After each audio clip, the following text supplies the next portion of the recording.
Madurai Thiruparankundram bypass சாலையில் செயல்பட்டு வரும் அரசு பாலிடெக்னிக் கல்லூரி விடுதி இடிந்து விழும் நிலையில் இருப்பதாக மாணவர்கள் குற்றம் சாட்டுகின்றனர். பல ஆண்டுகளுக்கு முன்பு கட்டப்பட்ட இந்த விடுதியில் 150க்கும் மேற்பட்ட மாணவர்கள் தங்கி படித்து வருகின்றனர். கட்டடத்தின் சுவர்கள் மற்றும் ஜன்னல்கள் சேதமடைந்து எப்போது வேண்டுமானாலும் இடிந்து விழும் அபாயகரமான நிலையில் உள்ளதாக மாணவர்கள் தெரிவிக்கின்றனர்.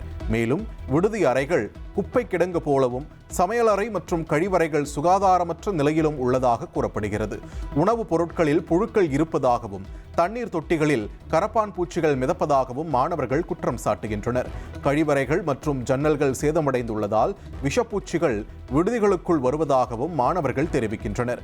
விடுதியின் ஆபத்தான நிலை குறித்து பலமுறை நிர்வாகத்திடம் தெரிவித்தும் உரிய நடவடிக்கை எடுக்கப்படவில்லை என்று கூறும் மாணவர்கள் விடுதியை உடனடியாக சீரமைக்க கோரிக்கை விடுத்துள்ளனர்.